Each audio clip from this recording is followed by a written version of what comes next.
Жараткан Алла Таалам барыңыздарга ден соолук берсин, күч кубат берсин. Бүгүн Тез Кабар каналы касиеттүү Кара Суу жергесиндебиз. Кара Сууда сатыла турган дагы бир үй бар экен. Назар салып туруңуздар, азыр көрсөтүп беребиз. Биз азыр Оштон чыгып Кара Сууга келдик. Кара Суунун кире беришиндеги жаңы мечиттин жанында турабыз. Мечиттин маңдайынан сиздер оң тарапка дал ушул асфальт көчө аркылуу буруласыздар. Бул көчөнүн оң жагындагы конуш Ак Өргө деп аталат. Ак Өргөнүн экинчи көчөсүнө барасыздар. Мына ушул жерден түз барып, тетиги жерден оң тарапка экинчи көчөгө киресиздер. Биз келип калдык туугандар. Сатыла турган үйдүн жанына келип калдык. Азыркы мечиттин маңдайындагы көчө менен кирип, Ак Өргөдөгү экинчи көчөгө бурулдук. Бул көчөгө киргенде жогоруга жүрө бересиздер.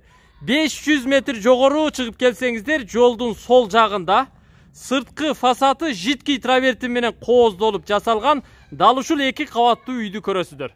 Жакса сүйлөшөсүздөр. Биз азыр ушул үйдү баштан аяк толук көрсөтүп беребиз. Бул үй кандай үй болду, проектиси кандай болду, ремонту кандай болду, ички шарттары кандай болду, баарын көрсөтөбүз. Зерикпей, эринбей көрүп туруңуздар. Бул үйдүн ээси менин жанымда, азыр биздин суроолорго жооп бермекчи. Ассаламу алейкум. Алейкум ассалам. Иштериңиз жакшыбы? Жакшы, рахмат. Биз сиздин үйүңүзгө келе турган жолдун экинчи тарабын түшүндүрүп коелу. Бул жактан теги мойка жактан келсе болот, а? Мына Россия заправкадан өткөндө оң жактагы биринчи көчө болуп калат. Биринчи көчө.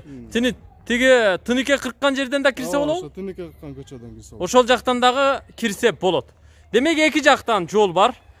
Жарыктандыруулар бар, электр тогу келген, шагал төшөлгөн, анан газ кирген көчө туугандар. Көрдүңүздөрбү?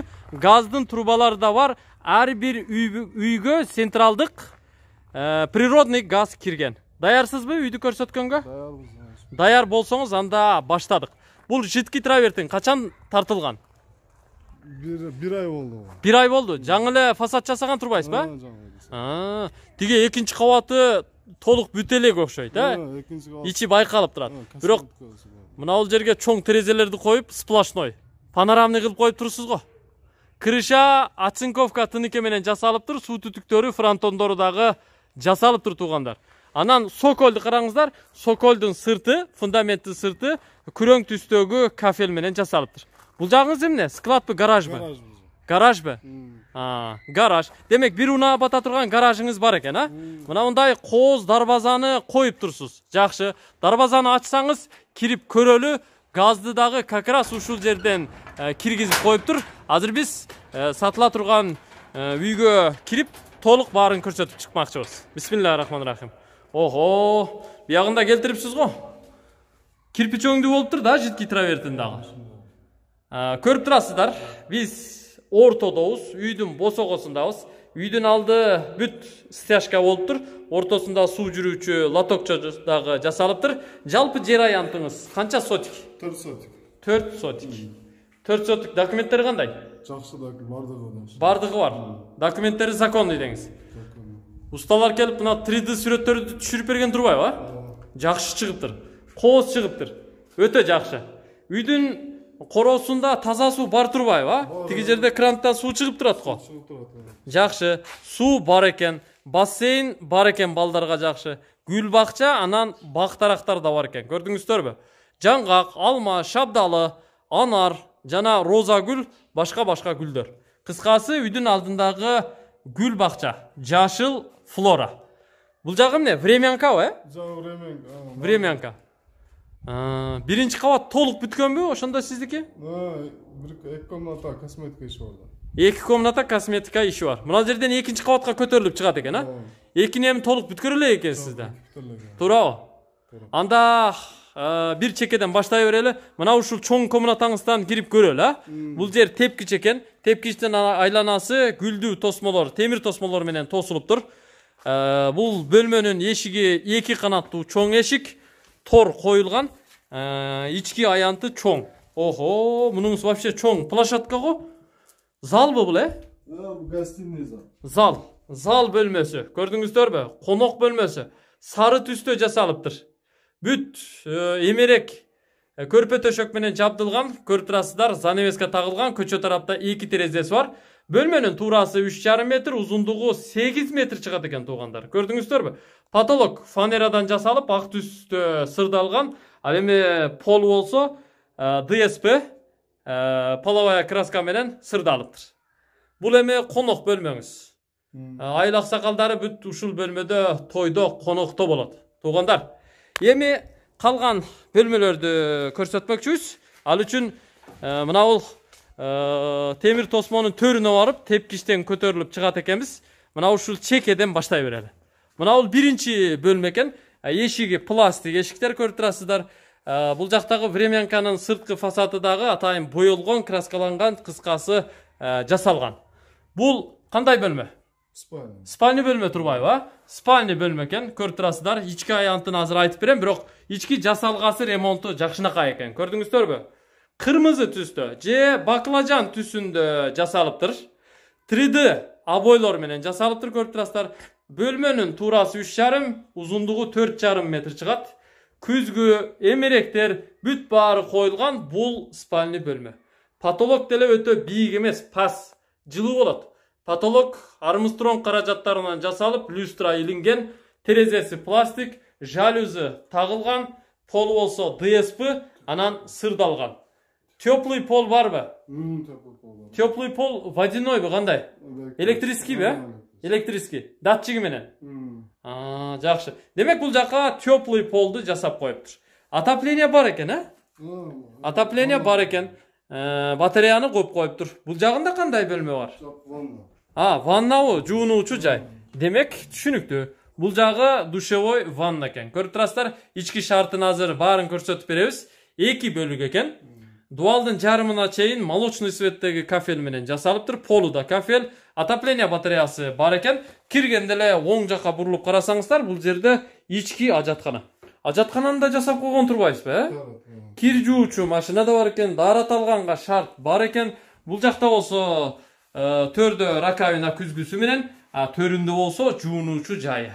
Көрдүңүздөрбү? Бүт шартты жасап коюптур. Бул айылдын шарты. Айылдын шартындагы болгондо дагы элитный шарт туугандар. Жашаганга шартты жасаптыр. Так, спальный бөлмөнү душевой менен көрсөттүк. Эми кийинки бөлмөгө башпагалы, ал ортодо турат. Бул жагына киреличи эмнеңиз бар экен? Кухнябы? Охо. Мебелдин свети кыйкырат кой. Вообще сонун экен, Жап-жашыл түс. Кызылдан да сонун чыгат экен, көктөн да сонун чыгат экен, бардыгынан сонун чыгат экен. Ушул түстү тандап алыңыздар. Үйдү, кухняны тим эле ачат экен туугандар. Көрдүңүздөрбү? Негизи жашыл түс бул биздин түс, берекенин түсү, жакшылыктын түсү туугандар. Акрил эмереги көрүп турасыздар. 2 жактуу жасалган, асты өзүнчө, үстү өзүнчө. Илмектери менен төргө аристон коюлуптур. Мойка уюштурулган, газоэлектропечка коюлуптур вытяжкасы менен. Андан сырткары ортодо телевизор дагы коюлган, гүлдөрү менен жасалгасы жакшы чыгыптыр. Холодильник дагы өз ордунда турат туугандар. Бул жагында болсо чай ичүүчү жайы, жумшак эмеректер коюлуп, атайын бир үй бүлөгө орундук жасалыптыр. Газды кухняга чейин алып кирген турбайсызбы? Газ кухняда иштейт. Жакшы. Эмерегиңиздин түсү да жашыл, саатыңыз да жашыл. Жакшы чыгыптыр. Бул жагы кухня болду. Кухняда дагы жакшы шарт түзүлүптүр. Эми мына бул жагын көрсөтүп берейинчи. Бул жакта канча бөлмөңүз бар байке? 2 бөлмө. 2 бөлмөңүз бар. Бул жагынын ремонту кандай болду? Бул косметика алыш керек, спайдет бар. Бул жагынын ремонтун жасаш керек экен, Косметический ремонт кылыш керек экен. Бул жагы көрүп турасыздар, 2 бөлмө кирме чыкма. 2 бөлмөнүн узун туурасы бирдей эле экен, азыр айтып берем. Ортодо эшиги бар, көрүп турасыздар. Төрдөгү бөлмө бир аз кичинерээк экен. Узун туурасын айтып коелу. Туурасы 3,5 метр, узундугу 4 метр чыгат. Ал эми бул биринчи бөлмө болсо 3,5га 4,5 экен туугандар. Бул бир аз чоңураак бөлмө. Полу стяжка болгон. Азырынча склад боюнча турат. Мына ушундай. Бул жактагы ушул 2 бөлмөнү, кухняны, анан спальныйды душевой менен көрсөттүк. Эми чоң үйдүн 2-чи кабат тарабына назар салып туруңуздар. Бул жактан 2 кабаттуу үйүңүзгө назар салалы. Сырттан киргенде сол жактагы чоң залыңызды, конок бөлмөңүздү көрсөттүк да. Анын наркы тарабы гараж дедиңиз, а? Ооба, гараж. Бир унаа батат экен. Так, азыр аягыңыз склад окшойт, а? Же унаа киргизесизби? Жок, склад эле. Так, экинчи этажын бүтүр эле экенсиз, а? Тепкичиңиз да бүтө эле экен. Экинчи этажга чыкпай эле ушул жерден түшүндүрмө берип кое берели. Гараждын үстүндө бир бөлмө барбы? Ооба, бир бөлмө. Ал эмне болот? Спальныйбы? Ким калаган? Каалагандай пландаштырса болот. Ортосу веранда болобу? Ортосу ошо. Веранда, сонун веранда болот экен. А бул жагы бир эле бөлмөбү? Ооба, бир эле. Экиге бөлсө да болот. Экиге бөлсө да болот. Азыр чоң бөлмө.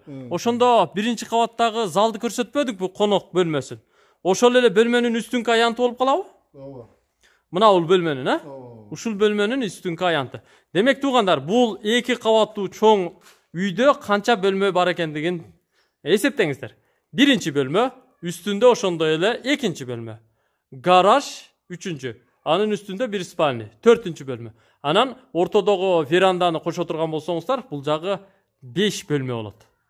Көрдүңүздөр да, тепкичи дал ушул жерден бияка чыгып, анан бияка чыга турган болуп жасалат. Азыр эми темир каркасы даярдалыптыр, калганын бетонун куюп жасаш керек. Бул иштер сиздердики. Гүл бакча сонун экен. Түшүмдү алып атыптырсыз. Анар салыптыр, Мына жагыңыз эмне? Ажатканабы? Ажаткана?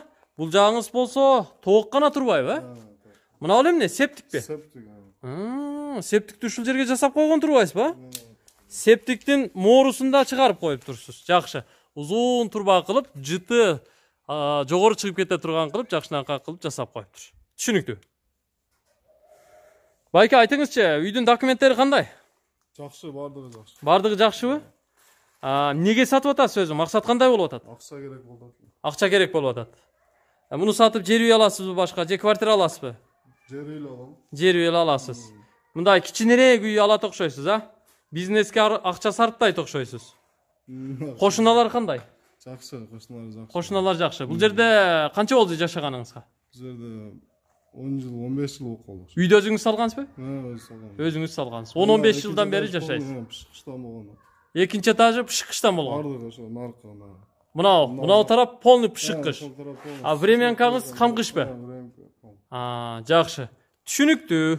Жакын жерде мектеп бар, а? Мектеп бар. Бала бакча бар. Бар. Мечит бар. Бар. Базар жакын. Базар деле жакын. Больница жакын. Ош Бишкек трассасы жакын. Кыскасы баары жакын. Мен Кара Сууну жатка билем. Ээси айтпаса деле өзүм жатка билем, жакшы айтып бере алам. Эгерде жакса сүйлөшүп көрөсүздөр, мен бул үйдүн баасын сиздерге угузуп коеюн. Канча дейсиз ака үйдү? 53 деп атам. 53 000 доллар. 53 000 доллар. Кеми болобу? Сүйлөшөбүз. Сүйлөшө алабызбы?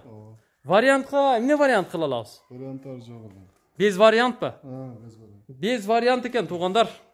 53 000 доллар кеми бар деп айтып жатат. Эгерде сиздерге жаккан болсо, сүйлөшүп көрөсүздөр. Биз үйдүн ээси менен чогуу биргеликте бул үйдүн болгонун болгондой көрсөттүк. Бирок сиздерге сунуштай турган үй экен. Проектиси да жакшы экен.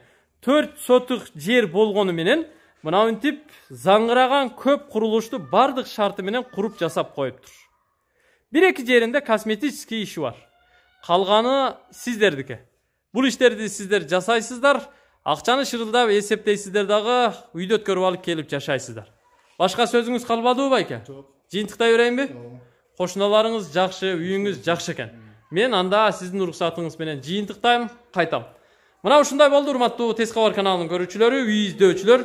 Сиздер Тез Кабар каналынан бул чыгарылышта Оштогу Кара Суу жергесиндеги Ак Өргө жаңы конушунан сатыла турган кезектеги үйдү көрдүңүздөр. Бул экинчи көчөдө жайгашкан. Дагы ушул көчө менен түз барып эле солго бурулуп, чоң жаңы мечиттин жанынан Ош Кара Суу жолуна чыгып алып, Ошко жолубузду улантабыз. Көрүшкөнчө. Экрандагы номурга чалыңыздар.